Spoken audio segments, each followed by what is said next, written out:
seen from the statistics, from newspaper articles and publications, the fortunes of Africa have been going up and down if you look at them from the point of view of growth.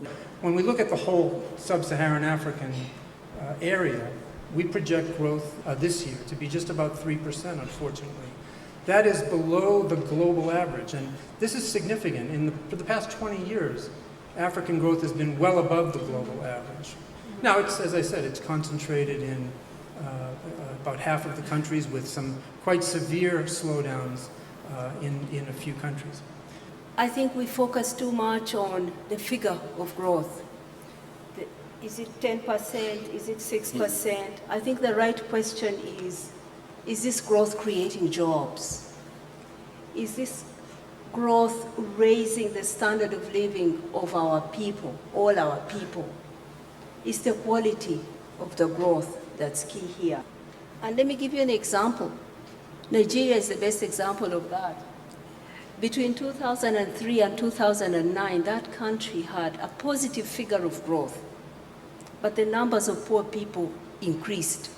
I think that Africa is rising, definitely rising. However, we do have challenges that we need to initially address, challenges from a policy perspective. So you're looking at our infrastructure, you're looking at our education, you're looking at human development, you're looking at just interconnectivity with the continent itself. We're not connected as we should be. We can no longer also just depend on international markets out there.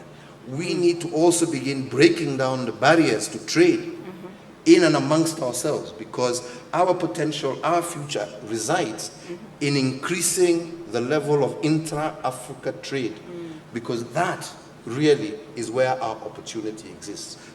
For the first time, Africans' investment in Africa is rising. It surpassed foreign direct investment.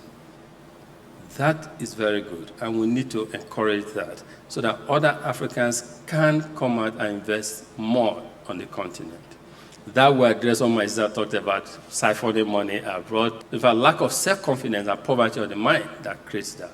Why would I take my money abroad to buy when there are a lot of investment opportunities on the continent? So I see this really as an opportunity and a wake-up call that it's not the raw materials that make Africa wealthy. It is our people, and that's where the investment needs to be. It is the African people, especially our young people, and that's where our investment needs to go. That's where we need to be focused, and that's where Africa's future actually lies.